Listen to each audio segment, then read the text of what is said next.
Give it a few more seconds to get some more people in here. But hello and welcome. Thank you all for coming tonight to tonight's CGA Rules of Golf seminar. My name is Brandon Hood. I'm the Associate Director of Junior Golf here at the CGA. So we're just going to get started. Tonight we're going to talk about areas of the course and playing the ball.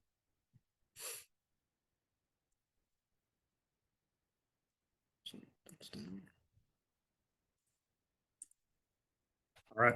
So we're going to go over a couple local rules for those of you that have already had a webinar with us this year. This is just a little refresher, but anyone that's new, welcome. But just a couple local rules. Please mute your microphone if you have not done so already.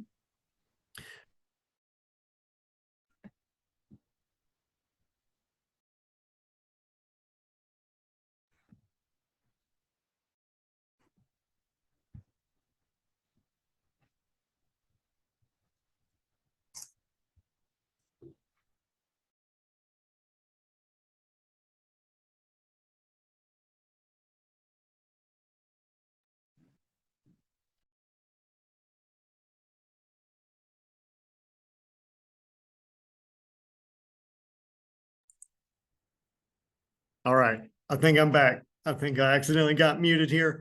But as I was saying, Nick Odell, our tournament manager, is here to answer any questions you might have in the chat this evening. But don't be scared to ask questions. We're here to help you all learn.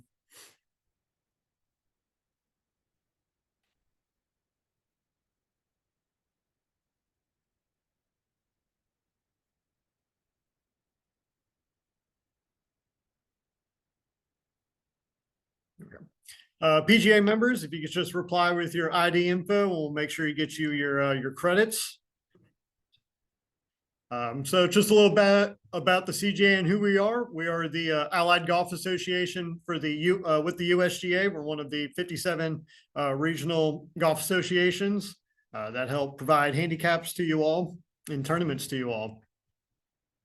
So together with the USGA, we allow you all to get a handicap index and track your handicap. Find opportunities to play. We have tons of tournaments you all can play in. They have rules. You can learn about the game, the rules of history, and you can participate in a multitude of events. So CGA membership, if you all have a GEN number with a CGA member club, you are automatically a CGA member. So thank you all for being here that are CGA members. So a little more about the CGA. We'll have over 350 tournaments this year. We have tournaments for any skill level, any age, any gender, you name it. We have a tournament for you that you can play in. We recommend you get a handicap index through the GEN system and the World Handicap Index app to help track your scores. They have a lot of great stuff on there, a lot of course maps and stuff like that. The CGA Foundation is a 501c3, not-for-profit, and last year we donated approximately $180,000 and over $3 million total since its inception in 1977. So some great programs like Youth on Course, where juniors between the age of 6 and 18 can sign up, and they can play any of the participating Youth on Course courses for just $5. It's really a great program. Really wish I had it when I was growing up. Really would have utilized that.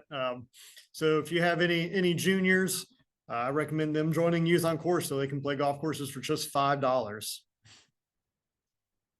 We do have CGA license plates if that interests you on the North Carolina DMV website. The Rules of Golf app is fantastic. The USGA has stopped printing those little tiny rules books you might have seen in the past. They're really recommending everyone download the Rules of Golf app. It has some great functions on it. It has a search function. You can just type in what you're wanting to research. You might not know the rule itself. You can just type in red penalty area, and it'll take you exactly where you need to go. So it's a great app. Definitely recommend you utilize it. And there is in the link you use in the email I sent out earlier with the link to tonight's webinar, there is a link to the Rules of Golf app. So now we're going to dive into some key concepts about the game of golf. So there's three central principles that the rules are built on. You play the course as you find it. You play the ball as it lies. Very popular. I'm sure you've heard that many times. Play by the rules and play in spirit of the game. And players are responsible for applying their own penalties. That's what's so great about golf. It's really a game of honor. You referee yourself out there. And golf is a game played in rounds of 18 or fewer holes on a course by striking a ball with a club. Pretty simple and self-explanatory. I'm sure you all know that, but it really is the foundation for the rules in the game. They're expected to act with integrity and show consideration for others and take good care for the course. So the term rules includes multiple things, including the rules of golf, the definitions, the terms of competition, and any local rules that's adopted by the committee for the event. Players must not deliberately ignore the rules or there will become a penalty. And in 2019, USGA came out with a lot of rules to use reasonable judgment when assessing how to apply the rules, such as penalty areas. You're not 100% sure where it crossed over the red line. You just use reasonable judgment. Penalties arise from a player or their player's caddy's own actions done by request or with authority, or when knowingly witnessed and no action taken to prevent them. So if you see a penalty or so penalties are going to arise from players, caddies, or other players on the course. So there are 5 areas of the course. 4 of the areas are specific, and then 1 is just the general area. So the 5 areas are the 4 specific areas are the teeing area, bunkers, penalty areas, and the putting green. Then everything else besides those 4 are just the general area. And the ball will always be treated as lying in one area of the course. So teeing area, it must be in or above the teeing area.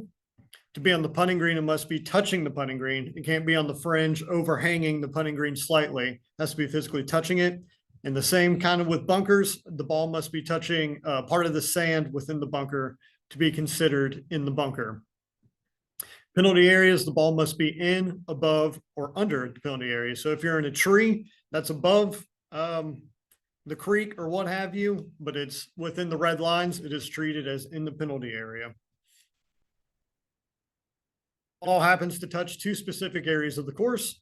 It lies in the area that comes first in this order: penalty area, bunker, putting green.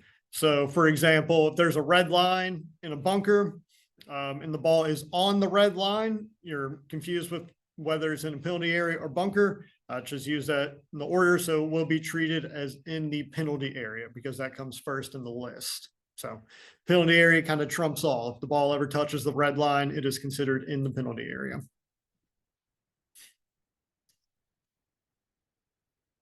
So teeing area, the ball may be teed, and there's certain conditions on the surface may be improved, and no penalty for hitting a moving ball. Yes. Someone in the chat saying you're sharing the preview screen too, so they see that.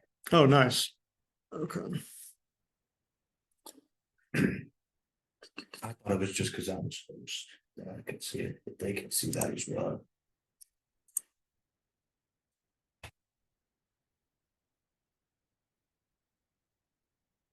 Yeah, I think good. Yep. Perfect. Sorry about that. I guess y'all were able to get a little ahead of me, get a little preview. But yes, the teeing area, the ball may be teed, and certain conditions on the surface may be improved for no penalty. Putting green, the ball may be marked, lifted, and cleaned. Loose or sand and loose soil may be removed, and damage to the putting green may be repaired. But there's still no deliberate testing allowed, so you can't rub your hand on the green to try to test the speed. Bunkers, no touching the sand with the club in a practice swing. In front or behind the ball, you cannot touch the sand in the backswing, and no touching sand to test the condition. Additionally, there is no embedded ball relief for bunkers, and free relief restricted to the bunker. So if you're an area of temporary water within a bunker, you can take relief, but you're going to have to stay within the bunker for no penalty for it to be free relief. Penalty area, no matter what happens, you are not going to get free relief.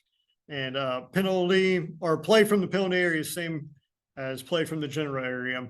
So this was a big change in 2019. And a good way I like to describe it is you can do anything in the penalty area that you could do in the general area, such as remove loose impediments and take practice swings. You just have the additional option to take relief for one stroke.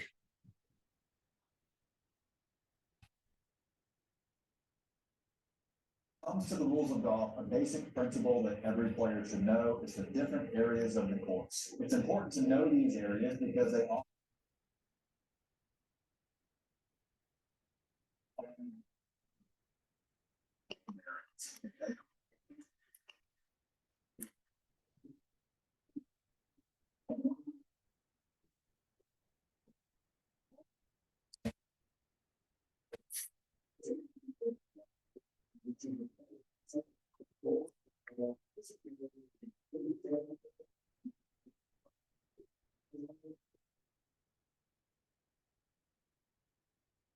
So a great demonstration from our friend Jay Roberts there on the areas of the course. And here's a nice graph for you all. So your most favorable area is going to be the teeing area. The ball's not in play yet. You can tee it up. You can alter the surface of the ground, such as like hitting it with the club and making a little mound of dirt, and you can put the ball on it. It's pretty favorable. And the least favorable is going to be penalty areas. You don't get free relief, no embedded ball relief, no abnormal course condition relief, stuff like that. And it's going to take you a penalty to get out of that area. So some central elements to all golf competitions. Just going to talk a little bit about the difference between match play and stroke play. So match play, you're playing against one person or one opponent / side, and stroke play, you're playing against everyone in the tournament. Match play, it's 18 one-hole contests. So each hole is kind of a contest in itself. Stroke play, you're playing one 18-hole contest. Your score is what you scored on 18 holes. Scoring from match play, you're either going to be up or down or tied. And the scoring in stroke play, it's your total strokes made to that point. Penalties. So penalties in match play, the general penalty in match play is going to be a loss of hole. And the general penalty in stroke play is 2 penalty strokes. In match play, you're allowed to concede another player's putt, your opponent's putt. And in stroke play, you must hole out on every hole to not get disqualified. Match play, you have the right to know your opponent's score, and in stroke play, there's no guarantee of where you are. You might not know where you are on the leaderboard, and you have no guarantee or right to know where you are. Match play, you can overlook an opponent's breach. If they do something wrong, you can overlook their penalty breach. And in stroke play, you were not allowed to do that. You have to enforce the rules to protect the field. Match play, you can resolve doubts or request a ruling before the next hole starts. And so you have to do it before the next hole. And in stroke play, you have to resolve doubts before returning your scorecard in the scoring area.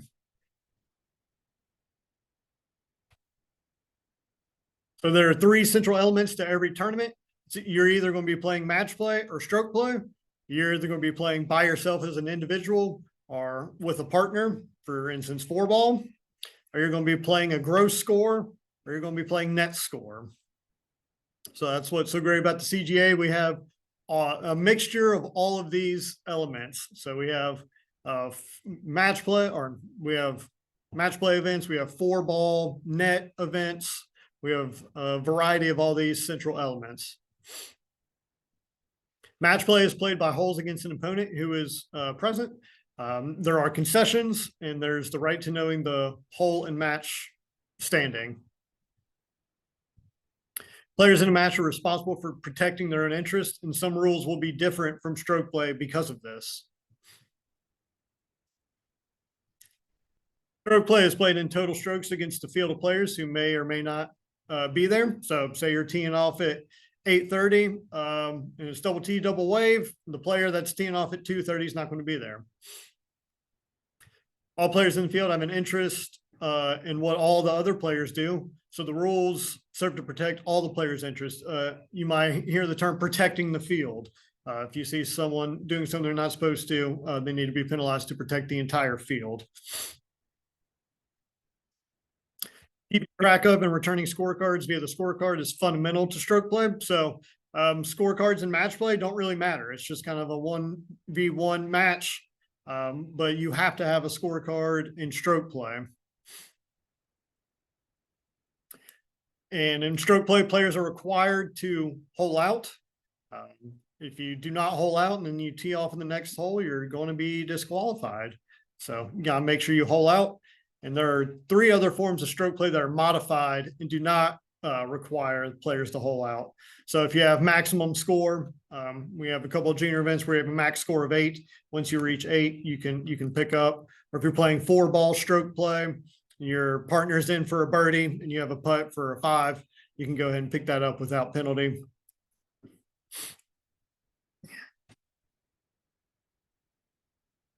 So we're going to go into rule 5 a little bit, playing the round.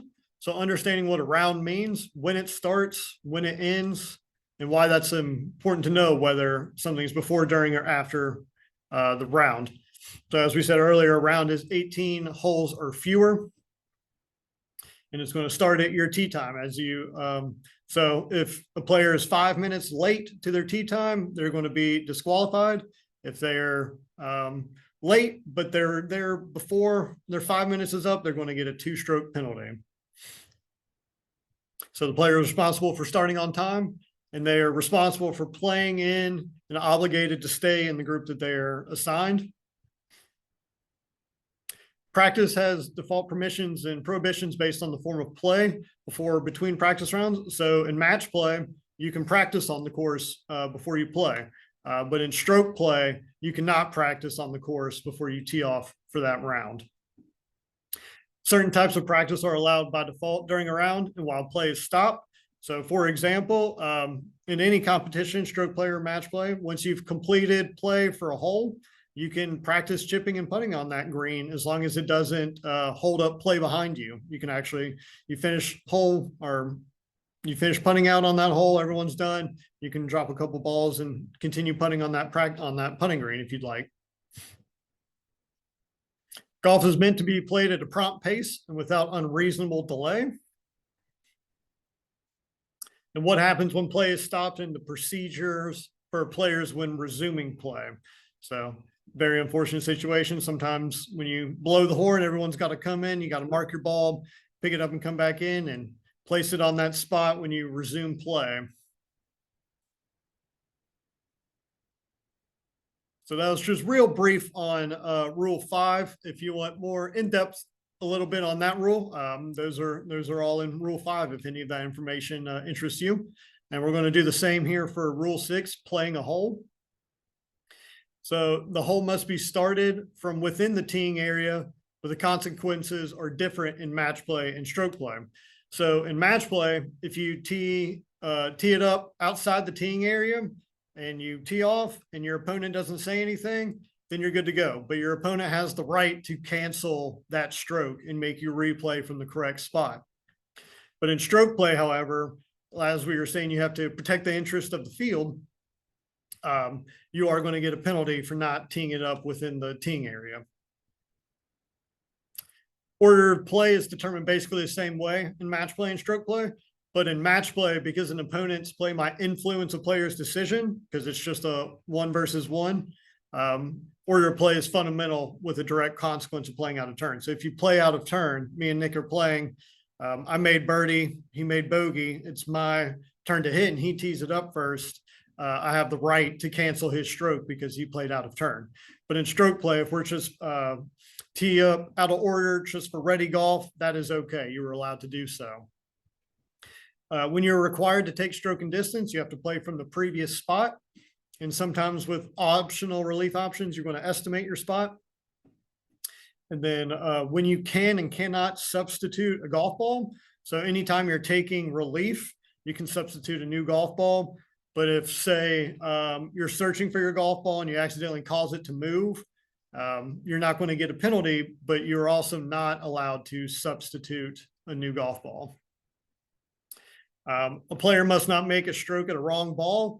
That's a pretty unfortunate, costly penalty. If you make a stroke at a wrong ball, it's going to cost you 2 penalty strokes, but any strokes with that ball do not count. So say you hit your second shot is a wrong ball, chip it up, 3-putt, none of those strokes count. You're just going to get the 2-stroke penalty, and you must correct your mistake.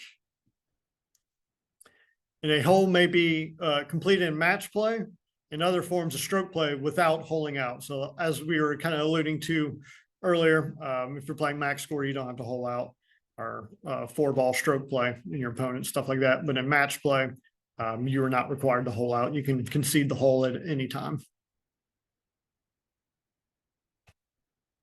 So on the putting green, the player has the right to leave the flagstick in the hole or remove it or have it attended, but they must decide to do so before making their next stroke. Flagstick is treated similarly to other objects in terms of what happens when the ball is stopped or deflected. So accidental deflections are played as they lie without penalty. So say you leave the flagstick in the hole, you putt and it deflects off of it, you're going to play that as lies without penalty. But when you start doing deliberate deflections, you're going to receive a penalty.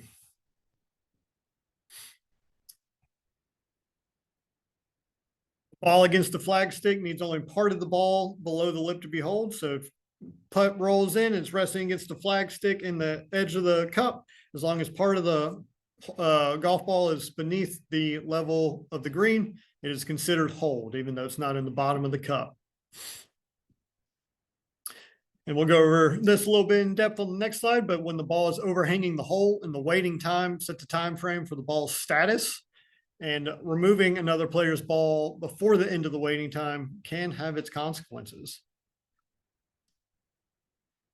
So some scenarios of the ball overhanging the hole. So it says the waiting time. So the waiting time is once you get up to the ball, you get 10 seconds. So if you walk up, you hit your putt, you walk up to it, and 5 seconds later, the ball falls into the hole, you're good. That previous stroke is the one that counts, and the ball is holed. But if you walk up and you tap it in before the waiting time's over, the ball is considered hold plus that one tap in stroke you made. Or if you decide to wait for 2 minutes just staring at the golf ball, hoping it falls in, and then it finally does, and you're celebrating thinking you've hold it, unfortunately, you're going to have to add that one stroke because you're at the end of the waiting time.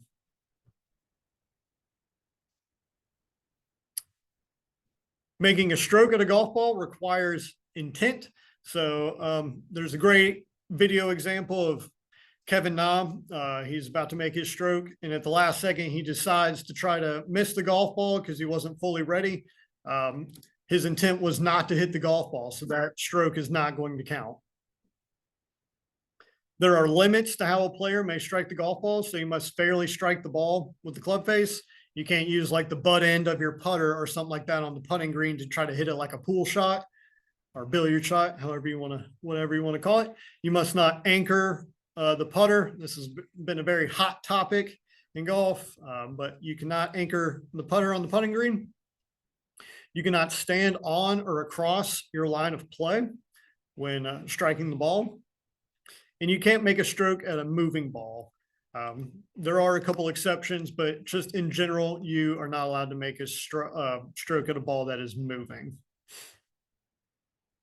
You cannot give or ask for advice. That is going to give you a penalty if you do such. Assistance with line of play is different based on who's helping the player. So of course, if Nick's my caddy, he can tell me, I kind of want to hit a fade here around this tree, but other players are not allowed to say that because that would be considered advice. Restricted in several ways, including setting an object down. So again, say Nick's my caddy, he puts a water bottle on the other side of the putting green as something to aim at. I'm going to get a penalty no matter what. Even if he picks up that water bottle before I putt, I'm still going to get a penalty because he set down an object to help me aim. You cannot stand, caddies may not stand in the restricted area, so directly behind line of play. Player is responsible for their caddy's actions, knowledge and breaches of the rules during the round. So your caddy is kind of an extension of you. Whatever they do is actions taken for you. So make sure you get a good caddy that knows the rules. It's not going to cost you a bunch of strokes.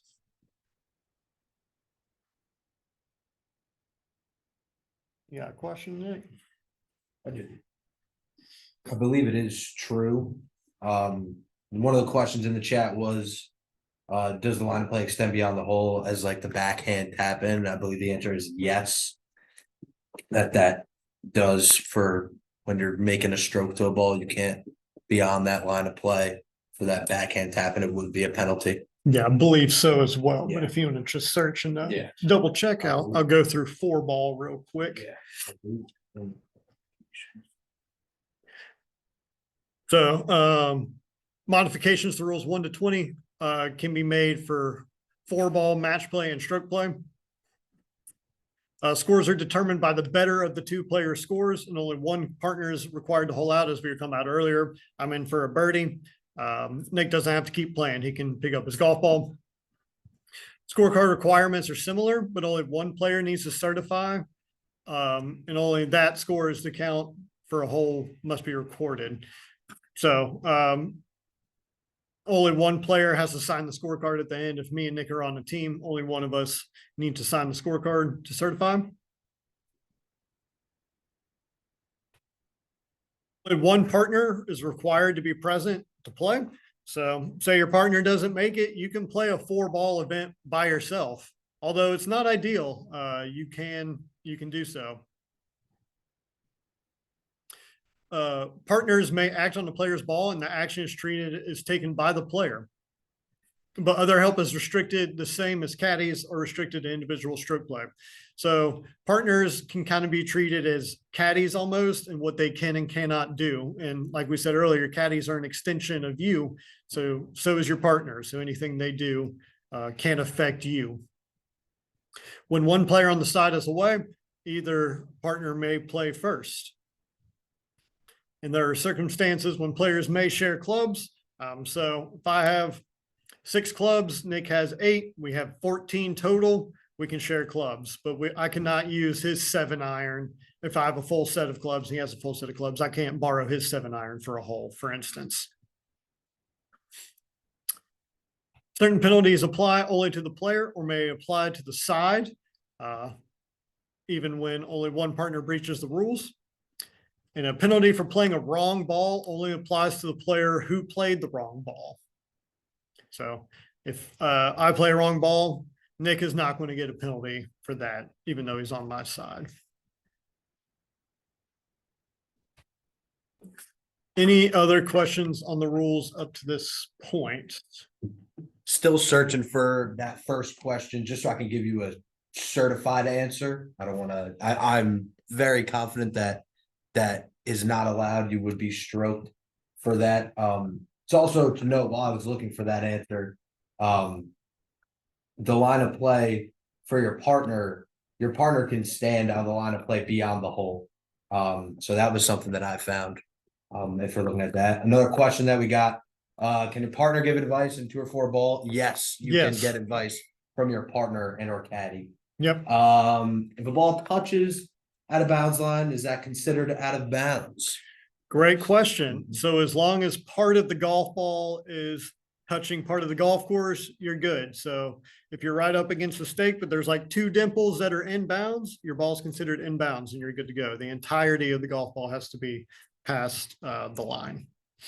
Ooh, that's good. If a fellow competitor asks who never played the course, asks what the hole does, is that considered advice? That's a great question. Great question. So they say stuff of public knowledge is not considered advice. So you can say there is a creek 230 yards down the hole.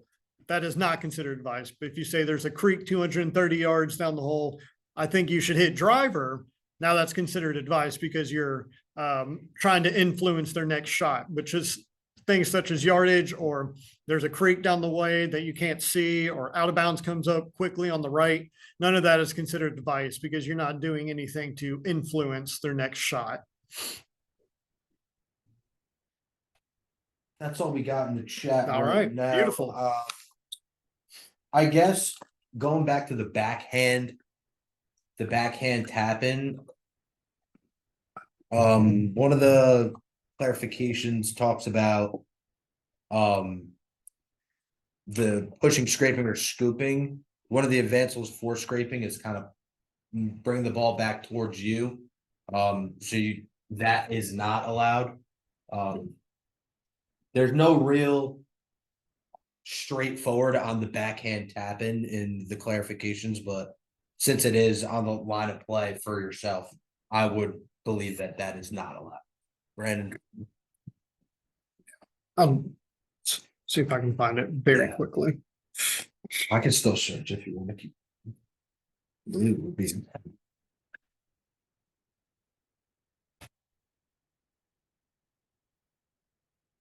Hold on, just go to the definition of line of play.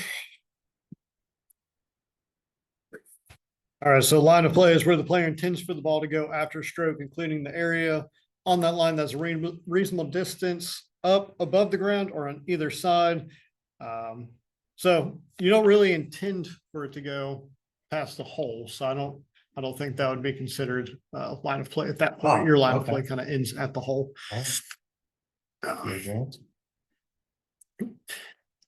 So now we're going to go in depth on Rule 8. It's kind of very important rule, and it's playing the course as you find it. So we're going to go over 8.1, which is action to improve conditions affecting the stroke. You're going to hear the term conditions affecting the stroke a lot here shortly. Deliberate actions to alter other physical conditions, and deliberate actions to alter physical conditions affecting someone else. So you must play the course as you find it. So great quote here from Richard Tufts. One of the great features of golf is that it tests the player's ability to execute a great assortment of strokes under a perplexing variety of conditions. Could have said it better myself. So we're going to talk about playing the course as you find it. Beautiful thing about golf, no two golf courses are the same. So the course is always going to be different. So this rule covers your next stroke. So actions that improve conditions affecting the stroke. So from here on, we're just going to call that CATS, conditions affecting the stroke. So anytime I refer to your CATS, that's your conditions affecting the stroke, which includes your lie, your intended stance, your intended swing, and your intended line of play. And also your relief area. That's not shown in this little diagram, but your relief area is also part of your CATS.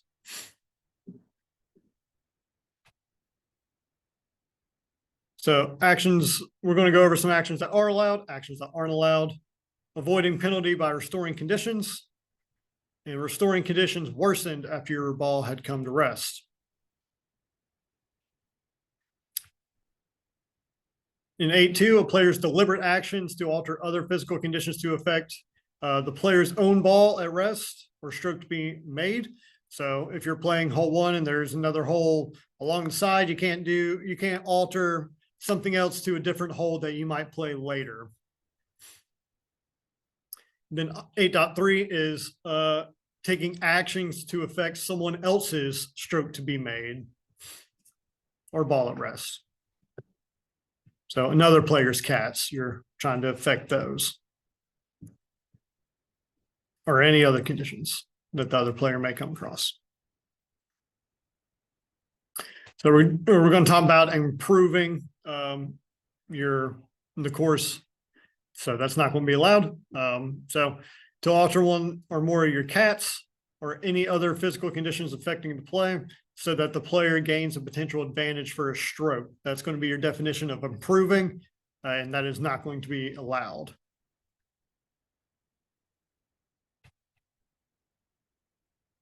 So in this scenario, she's moving the branch out of the way unfairly. She's not fairly taking her stance. Another one, just whacking away at the destroying the bush to try to, yeah, it's pretty wild. You're not allowed to do that. That is not fairly taking your stance. Yep, there we go again. One more for good measure. And away we go.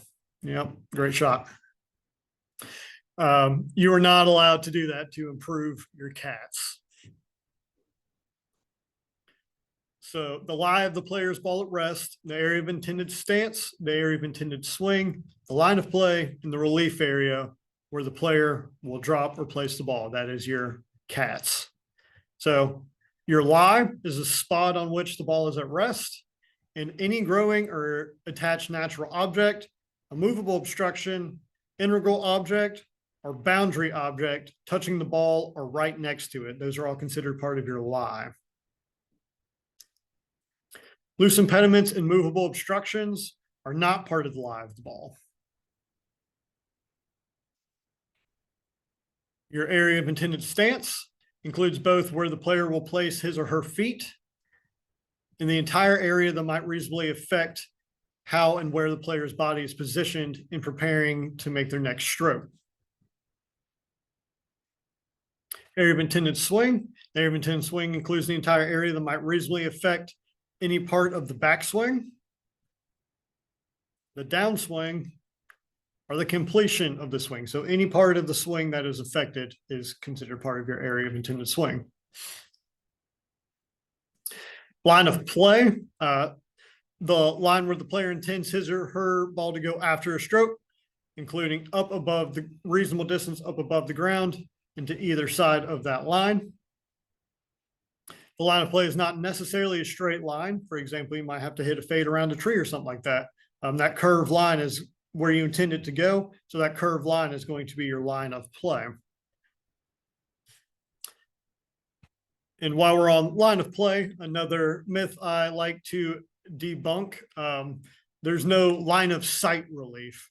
Sometimes a player will be like, this bathroom house is in my line of sight, even though it's not affecting their area of intended, it's not affecting their lie, it's not affecting their stance, it's not affecting their area of intended swing, and it's kind of affecting their line of play, but it's not affecting any of those things. Line of sight is not a real thing. You don't get relief for an eyesore or something that you think's in your way. Relief area is the play where a player must drop the ball when taking relief under a rule. That one's pretty straightforward. Any questions about cats to this point? None in the chat currently.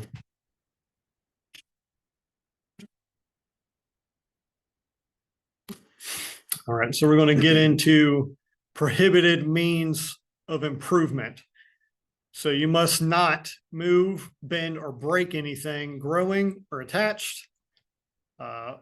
Move, bend, or break any immovable obstruction, integral object, boundary object, or T marker. So none of those things can be moved or bent or broken to improve your cats. You must not alter the surface of the ground by replacing divots, removing or pressing down replaced divots, creating or eliminating holes, indentions, or uneven surfaces. And back to the divots. So say you're standing on a divot for your next swing and you find the pelt a few yards up and you want to replace it, you're not allowed to do so because that would be affecting your cats. Remove or press down sand or loose soil. This is not a video, but in this example, you see Rory in the pink on the fringe. He's trying to remove sand or loose soil that is on the fringe. So it's in the general area. That is not allowed. You are not allowed to remove dew, frost, or water. You're not allowed to build a stance by moving loose impediments or movable obstructions into place. So in this scenario, this gentleman has put a bench here to try to hit his ball that's stuck in the tree. That is not allowed because he's building a stance with a movable obstruction. And you may not alter the surface of the ground in the general area for your stance. Any questions on means of improvement?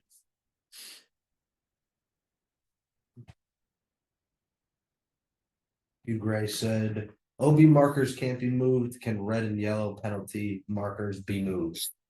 Yes. Yes, red and yellow stakes may be removed. Those are considered movable obstructions, but boundary objects such as white stakes must not be removed. And we'll get into that here shortly, whether you're going to get a penalty or not, or how to prevent yourself from getting a penalty. But before that, we're going to go into some exceptions on improving your cats.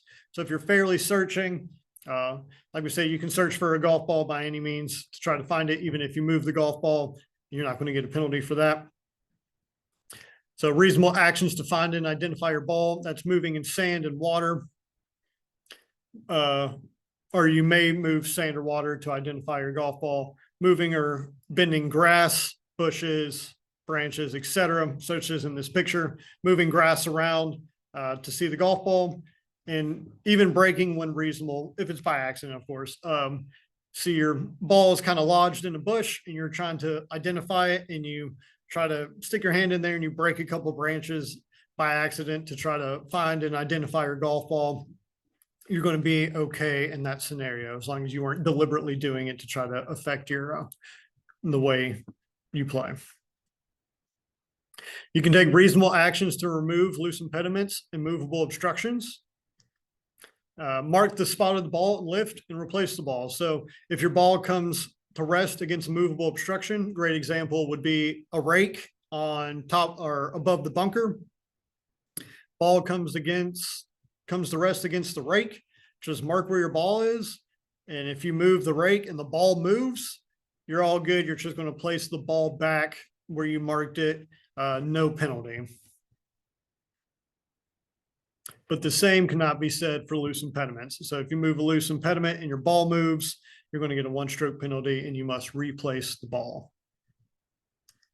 You can ground the club lightly. In this scenario, that is not a bunker that the player is in. That's just general area. So you are allowed to lightly ground your club. Fairly taking a stance. And taking reasonable actions to get to the ball to take a stance. So you're not going to be entitled to a normal stance swing, and you must use the least intrusive course of action. So you can't try to use your arm to move branches out of the way. You just kind of have to back into a bush sometimes, or try to find the least intrusive method to get to your golf ball. Making a stroke. So firmly placing your feet and making a stroke, all good. Some teeing area permissions. You can use a tee, of course. You can move, bend, or break growing or natural objects that are growing within the teeing area. That is okay. You can alter the surface of the ground, such as we were saying earlier, when you, who is it? Laura Davies, is that who it is? Who smacks her driver into it to create an indentation in the teeing area. That is allowed in the teeing area. You can remove dew, frost, or water within the teeing area. Teeing area, like we were saying earlier, areas of the course is the most favorable. There are a lot of things you can do in the teeing area that's not going to get you penalized. Some putting green permissions. Once you're on the putting green, you are allowed to remove sand and loose soil. So back to the example earlier, Rory was moving sand and loose soil on the fringe. That was going to get him a penalty because that was general area. But once he removed sand and loose soil that was on the putting green, he was good to go, because you're allowed to remove sand and loose soil that is on the putting green. You can repair damage to the putting green. And bunkers, you can rake the bunker to care for the course. And you may move natural objects to see if they are loose. So if there's a big rock or something, you're not sure if it's a loose impediment, you can try to move that natural object to see if it is indeed loose. Any questions on any of those? Yeah, we got a question. Sue asked, if I'm standing on pine straw I can't move the pine straw under my feet, so I'm not slipping. I believe you can move the pine straw. It's considered a loose impediment. Yep, you can move those pine straws are a loose impediment, and you can move those as long as you do not cause your golf ball to move. Any other? As of right now, Beautiful. on a roll. So we're going to talk about how you can avoid penalty by restoring conditions that you improved. So there's limited to improvements covered in 8.1 and 8.2. So here's a nice graph to show you some things that may be restored: moving, bending, or breaking, things growing or attached, moving, bending, or breaking immovable obstructions, integral objects, or boundary objects, moving a loose impediment into position, just remove it and no penalty. Moving a movable obstruction to position, you can restore that and prevent yourself from getting penalty by just putting that movable obstruction back. Some things that may not be restored and you're going to get a penalty no matter what: altering the surface of the ground, can't really restore that too well in most time. Removing or pressing down sand or loose soil, you've picked up that sand, you can't really put it back, you're not allowed to restore that. Or removing dew, frost, or water. I don't know how you would even go about trying to restore that. So once you remove those, you are going to get the penalty regardless. How to restore unmoving or bending an object. There are limitations, so the improvement must be eliminated. So here we go. You must use original object. So say you pick up a boundary stake and you realize, oh shoot, I wasn't allowed to do that. You can put it back as long as your improvement has been eliminated. So if your ball's up against it, you pull it out because it was going to affect your swing, realize it was a mistake, you can put it back and you're not going to get penalized. And you must use the original object. You can't go find a different OB stake because you broke the one you pulled out. But if you did happen to break that OB stake and you're able to put it back and your elimination is eliminated or your improvement is eliminated, you're not going to get a penalty. To restore when moving an object into position, pretty easy. Just take it back out of position. So in this scenario, he hasn't hit the ball yet. He can move that bench and he is not going to get a penalty because he can restore those conditions. Any questions on restoring conditions?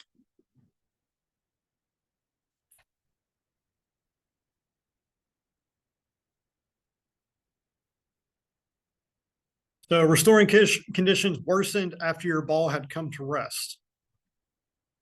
So if your ball is altered by any person other than you, the player, an animal. So generally speaking, a player is entitled to their conditions affecting the stroke that they had when their ball came to rest. So when your ball comes to rest, whatever conditions you had at that time, you're going to be entitled to. Restoration is not permitted when done by a player, yourself, or your caddy, or this would include your partner as well. Anyone that's an extension of yourself, such as your caddy.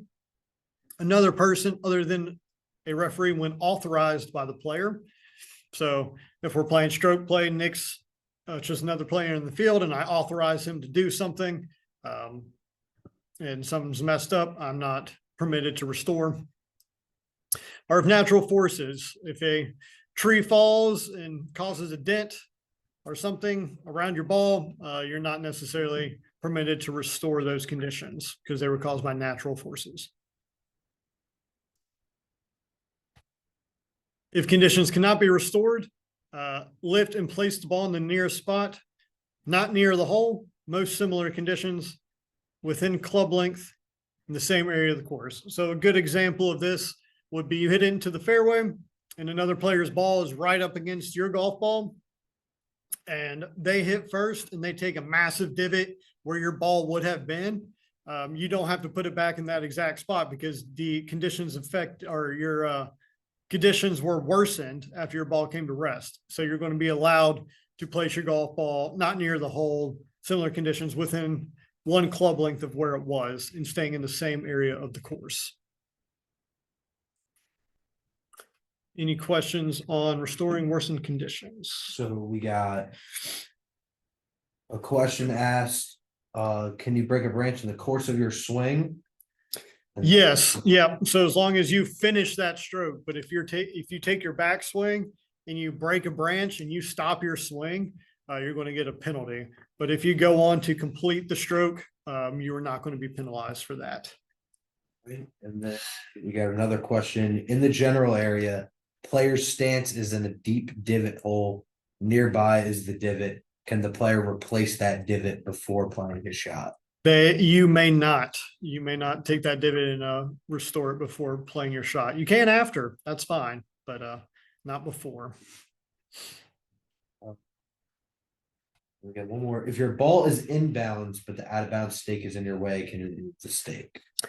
You cannot. So boundary or out of bounds stakes are considered boundary objects, which are not allowed to be moved. But if you happen to move it, like we were saying earlier, and you realize it's a penalty, you can put it back to prevent you from getting that penalty.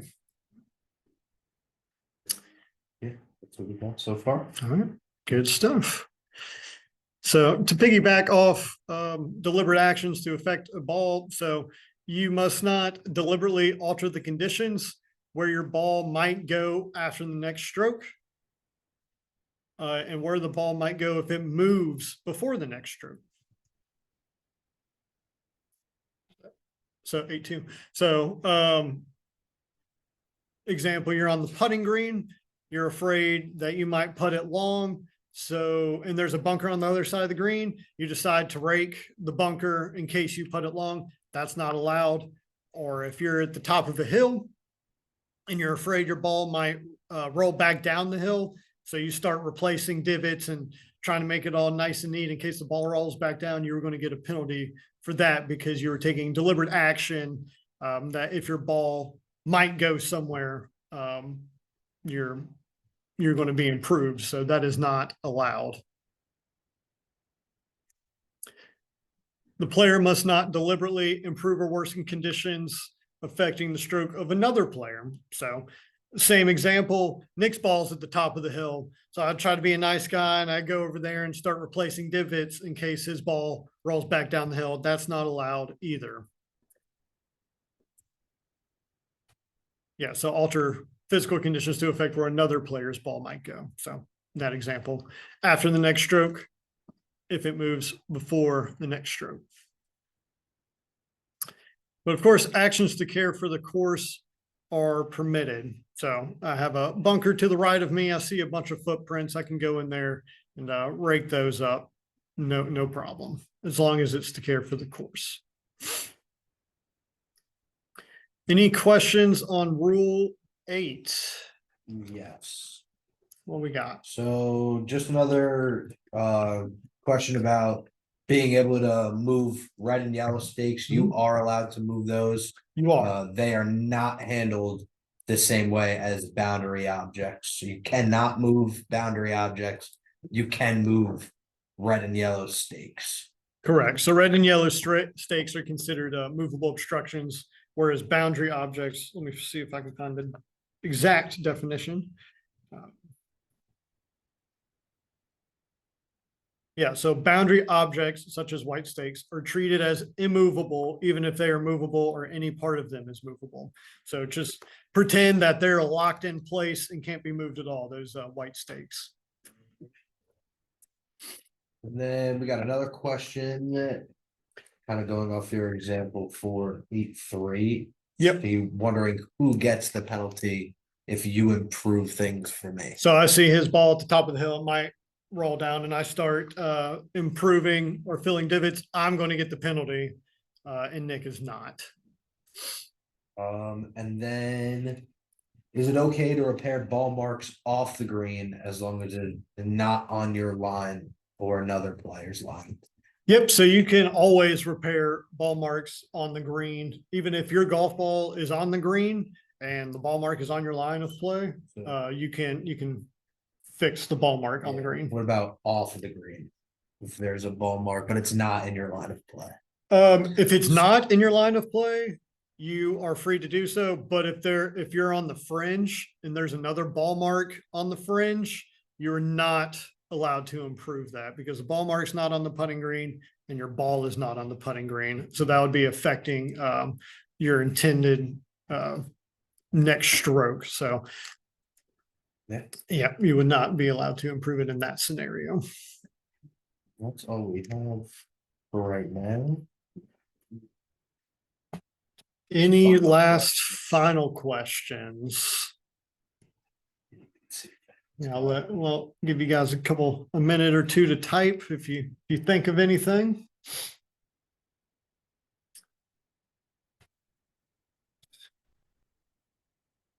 Also, one thing that I want to say that's really helped me out, kind of going along with the rules of golf. If you have any questions for yourself, if you download, and I know we said before, if you download the Rules of Golf app, it is very simple and very efficient. If you have any questions out on the golf course, being able to look up a certain ruling or rule that you might be iffy about.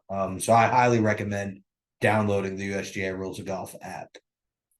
Yep, Rules Golf app's great. I think have they added rules quizzes to the They app do, yet? yes. Yeah, so there's rule quizzes on the app as well if you want to just test your knowledge and continue to learn the rules. Is this a new question? Yeah, so if my ball is in pine straw and I'm worried about slipping, if I can remove the pine straw down to the dirt. You can, because Yes. they are considered loose impediments. Yep. As long as your ball does not move. Yep, just don't move that golf ball. So you gotta be careful with that because a lot of the pine straws can get intertwined. You move one and they all move.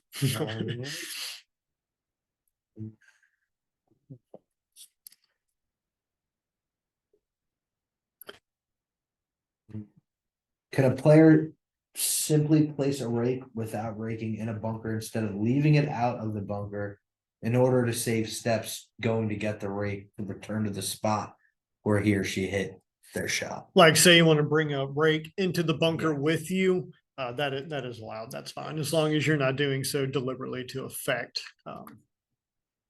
your next stroke. We got, will all these classes be available to view later? Great question. This webinar and all of our other ones have been recorded. So we are live right now. And these webinars will be uploaded so you can go back and view later. If I went through something too quickly or anything like that, these are recording. You can go Yes. back and rewatch.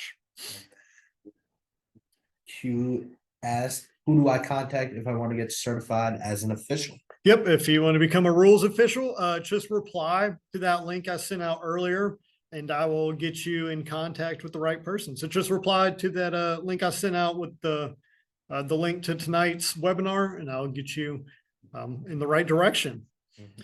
If you can, if you guys think of any more questions, just feel free to reach out. Yes. We're here to answer any rules questions you have. So We got one more question. last Before we question send it before up. we take off. Let's see. Must a player or a team member divulge his or their stroke play score if asked by a competitor?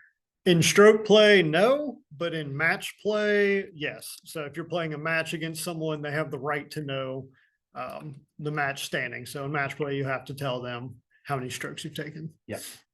All right. That's all. Well, thank you all for coming out.